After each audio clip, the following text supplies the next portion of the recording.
Welcome back to the Faculty Factory podcast. I'm Kim Starewski here at Hopkins looking at my friend Karen Moniz. Karen, how are you? Very well. How are you? So, Karen Moniz, she and I met last summer at the AAMC, the Association of American Medical Colleges Group on Faculty Affairs Professional Development Conference in Palm Springs, California. We got to chatting and I learned all about Karen. She is the former Faculty and Staff Development Program Director for about 5 years in the Department of Family Medicine at the University of Alberta. She is currently an assistant professor in the Department of Family Medicine in Alberta, and she has a bachelor's, a master's, and is now real close to finishing her PhD in health sciences education. Right, Karen? That's right. Okay, Excited. so I'm so happy you're here with us. Thanks so much for chatting with me and when we were in Palm Springs and being open to my kind of saying, come on, you need to be in the podcast. You were so kind in mentioning the podcast. And it always just warms my heart when I meet people who know about it and who are part of our community. And so thank you so much again, Karen, for just volunteering to be here and share your wisdom with us and kind of grow in the community again. And I'm going to let you start leading us off on an interesting and a new topic for us, the value of teaching and teacher identity in medical education. So thanks again, Karen. Take it away.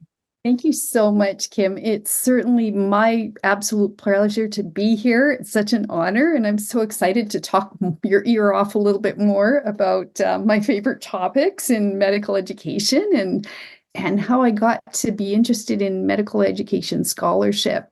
So, I have a lot of work experience. I started out with a bachelor's in nutrition, which led me to some roles in cardiology, acute care, community health services, many, many years of teaching at the university level in healthcare. And those roles paved the way for me to complete a master's degree in health sciences education. So the more I learned about it, the more passionate I got and the more interested I got. And I think teachers can relate to this because it's such a fulfilling type of work. And so by doing that, I ended up as the director of faculty development there at the Department of Family Medicine at the University of Alberta. And the teaching experiences, which I really love, focused on clinical teachers and how we support this kind of work. And so through those faculty development experiences and my current role as assistant professor, it just fueled my passion even more because I could see how much clinicians love to teach, but I could also see there were some little hiccups and things we had to work around. And I just kind of wondered, what we could do to make things better, to assist the faculty members to develop their skills, and where we could go for that. So we tried really, really hard. And I think it's really important to support teachers because they are so important to what comes after. So I think many of us in healthcare can remember a teacher or two that had a big impact on our development, if you just think back. And sometimes that experiential learning, rather than reading a set of instructions, having someone there under their guidance to help you learn, it can really optimize your learning experience and really be something effective. So when you think of a great teacher, why did you think they were great? What was it about them? What did they do for you? And then working with them, you start to think, well, how did they get that way? How did they become a teacher? Why did they become a teacher? And as a learner, why was that important to you? You could watch a YouTube video, why is this person so important in your life? And so you start asking questions when you start to support teachers and help them with their development. And you wonder who influenced them or who enables them, who made them believe that they were being a teacher and that's who they were. Like it's their identity. I am a teacher. I am a nurse. I am a doctor. I am. What are you? So where did you get that recipe to become? Is it a role model? Was it somebody that, man, I want to be like you? when I get there? Was it a valuable experience, something that really made change the trajectory of your career? Or was it the group you were hanging out with, like a family or social group or culture, like a professional culture that we have, that socialized them to internalize these shared values and beliefs and behaviors that make them do what they do, and which is teaching. Mhm. Um, so, it's almost my nutrition background, it's almost like it's going to be a food metaphor. How do you learn to make a favorite family recipe? Like, let's say something fancy like a chiffon cake. Now, there's some tricks to some of these complex procedures like we have in other areas of our life. So, if you have somebody with expertise who facilitates this, it makes it much easier. It's very helpful, especially when there's some surprises along the way, which happens in every part of our lives. So this person with expertise to facilitate us is really helpful. So if you're fortunate enough to have a parent, grandparent, special teacher that helps you out, their knowledge, expertise, their tips and tricks, their praxis or their practical wisdom, it really comes in handy. And they're things you remember, and it makes it meaningful. So when it comes to translating that knowledge, mobilizing that knowledge for a procedure that you're doing or whatever you're learning, it has more meaning. And you probably can do better than if you tried to do this by yourself. So now back to medical education. We know that clinicians have to provide healthcare in a pressurized, busy, noisy environment, but they also have to teach our future clinicians as part of their job. So they're doing clinical work, which they're trained for, but they don't get a whole lot of teacher training. They just get thrown out there and say, there you go, teach. Okay, good luck with that. Because after all, you learned, right? So if you've had lots of teachers, you can just do it. It always cracks me up. It's like feeling like, well, I've watched lots of movies, so I can act. Surely I can act. I've seen lots of movies. I've seen lots of television shows. I've seen lots of teachers in action. I've had lots of teachers. I can do that. I've Course, seen lots of sporting events. I can do that. you got it. We can land a plane. We've seen it in the movies. I'd hate to try it without a little bit of training, though. But that's exactly right. We throw you out there in the clinic with learners, and some of the learners have to teach their junior colleagues, and we tell them to teach without any background. So is that valued? Some people think it's an add-on. It's an added-on role. It's maybe something you do on the side. You fit it in somehow. It's not a priority. But it does have implications for patient care Mm. as far as quality and safety. So I think ultimately this is one of the shared values of medical culture is patient care and safety and the quality of that and us to optimize that. And so in that sense, it's valued, but the teachers aren't recognized. And so we need to look at teaching and how we value that. And how do we value that when your clinic is your classroom?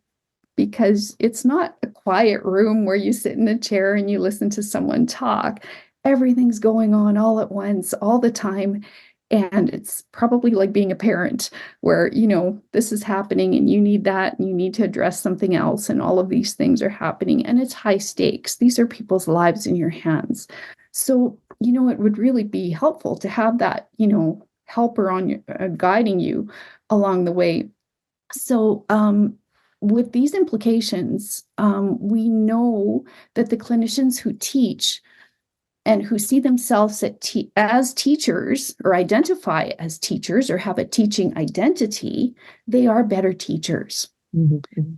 And so I'm thinking when clinical teaching is valued, this is my question, I'm thinking everybody wins if we value this. The individual, the patients, the learners, the institutions, we get better metrics coming out. People recover, we have beds available. There's a lot of things that that have a domino effect from this. So looking at this route, we're looking at these clinicians, but not all these clinicians see themselves as teachers, you know.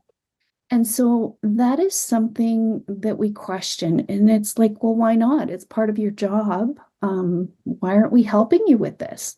So when you follow the breadcrumbs back, I ended up looking at this in the literature, and it looks to me like clinical teachers belong to professional cultures.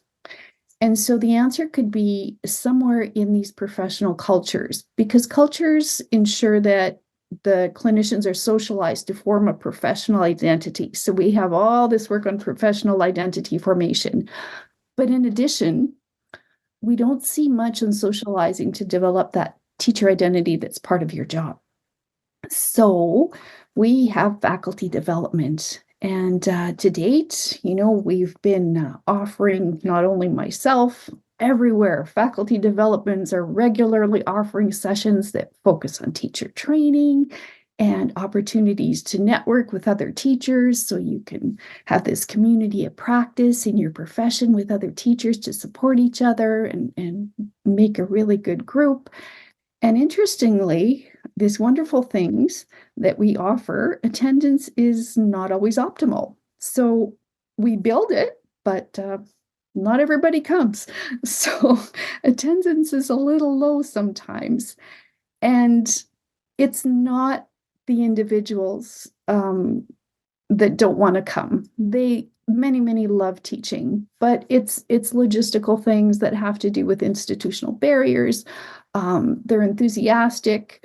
They want the training. They want the resources, but you've got heavy workload. You've got time constraints. It's just not feasible to drive an hour for a faculty development session, have it for an hour, and drive back somewhere to the clinic for an hour. You lost half a day, and then you've lost, a lot of appointments with your patients, and care gets delayed and things like that. So there's all these logistical things that we haven't considered.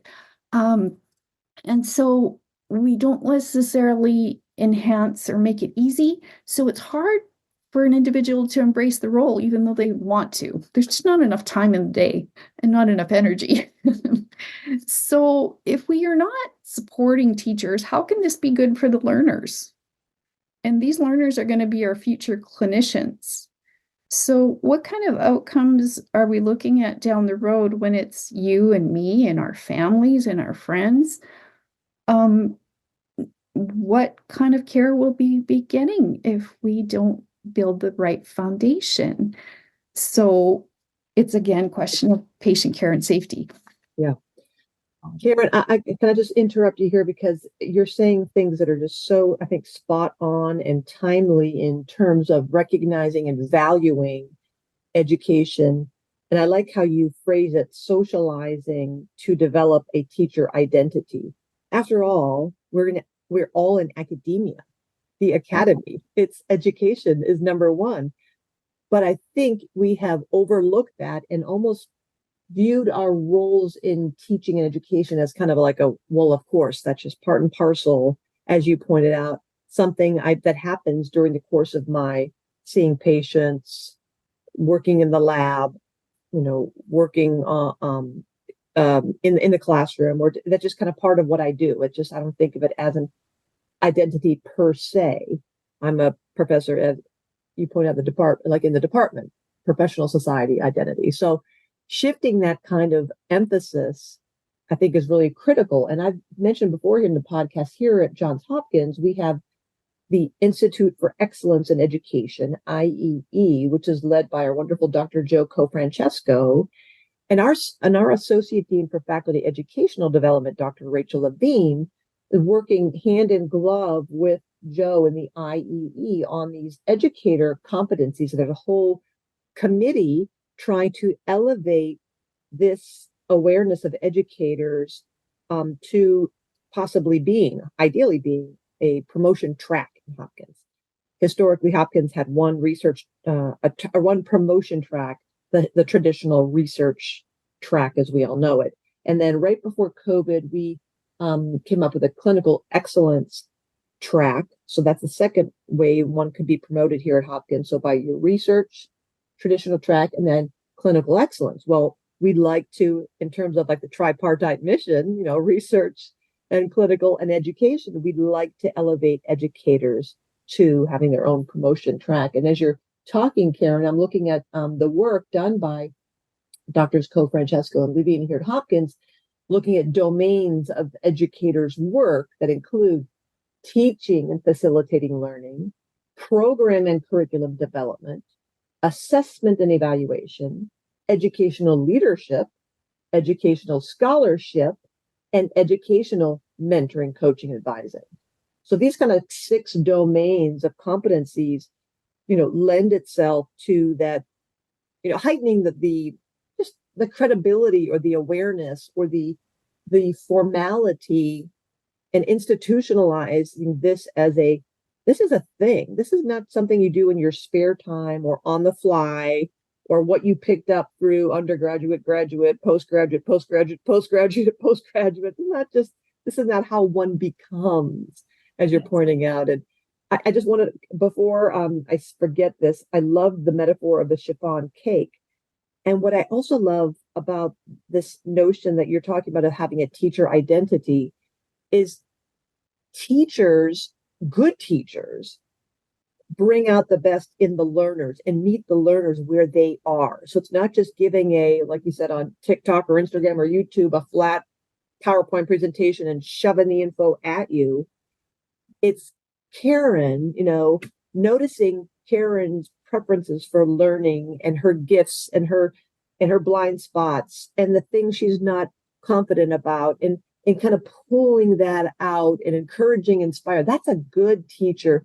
And you're making me think about, again, the metaphor of the cooking, because we make a lot of assumptions as teachers and professionals. We make tons of assumptions. If I say, well, if you hand a learner a checklist of how to do this procedure or how to write this grant or how to submit this paper, and it's just like this list fashion, I'm making a lot of assumptions that Karen Moniz knows what I mean when I say whip the batter versus stir the batter versus fold in the batter, whisk it or mix it. Those are different terms that you have to have some amount of personal attention to make sure you understand. No, if it says stir, it's different from folding, whisking, mixing, or whipping. So there's nuances of language and the assumptions one makes of where one is and what one understands. This is only captured when you really invest in and think carefully about education and yourself as an educator, right? Then I'm going to shut up and let you keep going. Oh, it's wonderful. You hit the nail on the head. It's not just doing teaching, it's being a teacher. It's different. A technician can do the checklist. Being has a different meaning, a different awareness, like you said. And unfortunately, like you say, it's assumed that you know what that means, but it's put to the side, and teaching is almost marginalized compared to other roles that we have as faculty. So I think because of the long-term implications that this has about how things could really go sideways, and we do see things at the other end when they're not quite right, that we could see, oh, we should have done these things differently. So we can do these things differently, but tradition is hard to change. Well, earlier, Karen, when you're starting off, you said with clinical teachers, they love it, they have a passion for it, many do, but you said you noticed some hiccups. Mm-hmm. Can you remember or can you recall what you observed or what you noticed or what were you told about these hiccups that got you curious to explore this teacher competency and identity? Right. The attendance just seemed to dwindle at different points when we were offering things that were asked for and necessary. And we knew it wasn't because of the individual. It wasn't on the micro level. On the meso level or medium level or department level, there was some support where we could offer these things. And if you had a wonderful team, they would really get into it and dig down and find some wonderful sessions and really effective ways to create identity and a community of teachers to work together and even do a conference together of teachers in medical education. And yet that wasn't quite working, no matter how good it was with a bow on top. You just couldn't pull people away to get to it. So the mind was willing, but the body couldn't do it. So I started thinking about what the hiccup was, and I started to back up and look at the broader picture. It could be on a macro level. So we know that cultures work a certain way, of professional cultures, to meet the demands of the bigger picture, the macro, the metrics, the things we need to do.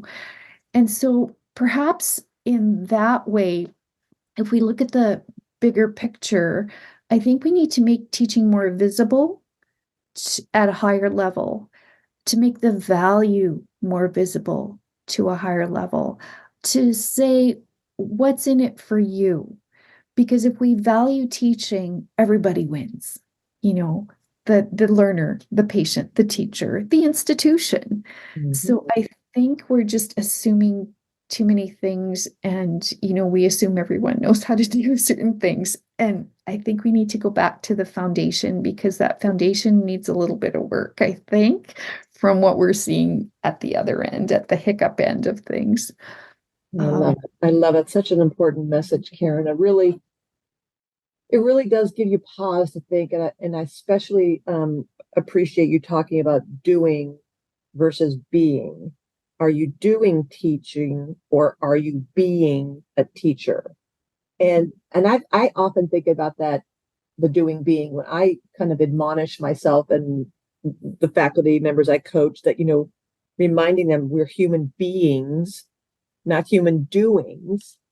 But this culture is so, not only our North American culture, but the academic medicine culture is doing, that you're not being anything unless you're doing. And then it's almost like this habituated busyness, the cult of busy, where if you're not busy doing something, you're not being productive. So we've gotten away from that idea of, as my colleague Rachel Levine always says, deep thinking. What do you do during your 1 hour of deep thinking? She says, I think, deeply. That we don't think about things, and we don't think about our identity. And like you said, something, if it's lower in value, we, by virtue of it being lower value, we spend less effort on it.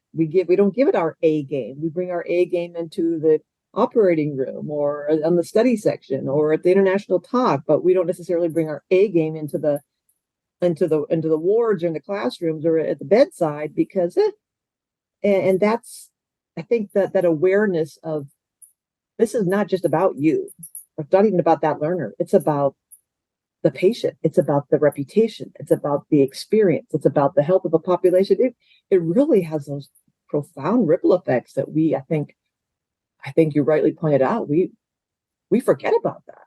Yeah. Are we overlooking this? Yeah. Because why are we busy doing? What's the quality in the end of the result of what we do? We were busy. We don't have time to exercise. We don't have time for balance. We're always on the run, checking everything. We're always booked solid. We have a busy day in the OR, and the ward. But to what end? What did you produce? Is that patient going to be readmitted? There's what was the end result of what we did? Was it to the best that we could? Did we tick every box? Did we cover all the bases properly before we let people out back into the world? Did we do the best we could? And have we missed those opportunities because we're so busy? Those moments in time that could really have huge change. That moment where you see someone whose eyebrow is furrowed, a learner who like doesn't quite get it or has lack of confidence or is feeling anxious or is just stressed out and overwhelmed. And because we choose not to see that because we're so busy, have we missed that learning moment, that one little extra bit of time or another way of thinking about something or giving another example could put that light bulb on. And now, boom, you've Right. set someone on a trajectory it's just huge. It's like watching one of those kind of weirdo movies where you have 10 different endings based on, how you responded in that moment in time. And that Yeah. sounds, man, we're all so hard on ourselves and we can beat ourselves up and go, oh, wish I hadn't been so snotty. I think I've told this, oh gosh, I've done like, it was almost kind of like something, I said something, I was rushing somewhere. Oh, it's a funny story. I can't remember what it is, but I said something. Oh, I remember where. Gosh, I may have shared this on the podcast. When I was living in Chicago, I took the train as in Union Station, and I was, of course, always running to catch a train. Always, always. Because I'd have to take a shuttle from Rush University Medical Center down to the station and get the right train. And I was dying of thirst, and they had a little convenience store in the train station, and I went running in there and got a beverage from the thing, and I go up to the cash register. And, I'm getting my money out and the cashier says, do you want to donate $1 or donate money to the for sick children? And I was like, no, I'm sorry. I don't care much about sick children. And I stopped and he looked at me. I said, what did I say? I don't care too much about sick children. I was like, that's not what I meant. I do care about them. That's no. And then there was another incident at a grocery store where I was with somebody and they said, do you want to donate? And it was the same thing. I don't care about sick kids. And I'm like, what? That's not what I meant to say. But the point is like, slow down a minute. I don't even know why I'm telling the story, but the silly, but for beating ourselves up when we don't pause because we're busy. I'm going to miss the train. Oh my gosh, I've got another patient. I'm already backed up. I'm waiting for the Zoom call. I don't have time to Yeah. really, you know, Yeah. that flew out of my face like such a, rude. And I'm sure that guy was like, I can't believe it. Some woman came in here. She was running around. She was rushing. Said, I don't care about sick children. What's the state of the world coming to? So But we beat ourselves up, but it's true. And I think, we're going to mess up. And I guess I got to forgive myself for that. But it's a reminder like, come on, really, what's really important these things. Why are we all here? If we're running through, we're yeah, running through our lives. and that's not what you meant. That's No. not you. And when someone sees that, like say a learner, you're role modeling that to someone else. And so that's going to go on to the next batch of teachers or whoever it is, and it'll happen again. And it's not, you have to forgive yourself because this is how we are trained. This is how we are socialized. This is what we need to do to belong to this group of professionals that we're in. If you come in relaxed and say you have things under control and don't worry, I'm going to take a little extra time to do this with my learner, you're not really going to fit in. It's like, what's the matter with you? Where's your priorities? Like, Especially if you're not being paid for that effort, especially if you're thinking of like the clock is ticking and you're not generating sufficient RVU or you're not generating money for the institution and all that extra time that you spend with the fill in the blank learner, patient, colleague, whatever, I'm not getting paid for this. right, And so, and there was a time when we didn't care about those things, but now we have like this ticker going of like how much money have you earned today for the institution, and so it's a competing pressures and demands, and it is a challenge. But it I is. think But you're right. We think about dropping into the fullness of like, why are we here? Why are we doing this? And where do we derive meaning and purpose? And what fulfills us and what feels good, what seems right to us? And just taking like the gut check every once in a while. Why am I doing this? What am I doing? yeah. Versus And if how. and if we do a poor job, then we have to go back and redo it, which might cost the institution even more That's than right. doing it once. So it's something to think about, the way we were socialized believe, to belong to this group. Mm. And like I said, back to tradition. Tradition is very hard to change, but and we show that to learners. When learners join a social group or professional group, we expect them to accept the norms and the values of the community members. And at McGill, Cruz in 2020 said that we expect them to acquire the identity prescribed by the group. So you must produce, you must hurry, you must not stop and smell the roses and help somebody with a question. And like you said, that learner that had the question, perhaps there'll be another learner that does get it and goes on to do the prescribed procedure in the prescribed way. But maybe that learner that had a question, maybe that's the learner that sees something different, that will come up with a solution for you in the future, because they're not ticking boxes, because they're thinking deeply about really what's going on, and that's why they're taking a little more time to figure things out. So that's something maybe perhaps that we need to think a little bit more about. And these social groups, they're constructed and they function to perpetuate what they believe in, but they can evolve socially. And I think that's the good news, is that there's this chance to evolve. And I think evolving might be good in medical education. I have a story about my grandma. About once upon a time, my grandma gave me her medical textbook from 1918. And it was the prescribed way in that book how to do CPR, how it should be done. So the patient was supposed to lie on the floor with their arms by their sides, and then the practitioner was supposed to raise both arms over the patient's head and back down again until the problem was resolved. So, exactly. So I'm really glad there was some evolution in cardiac care. It's a good thing. I like this idea. What evolution, evolving and becoming. What are you becoming? What are we becoming?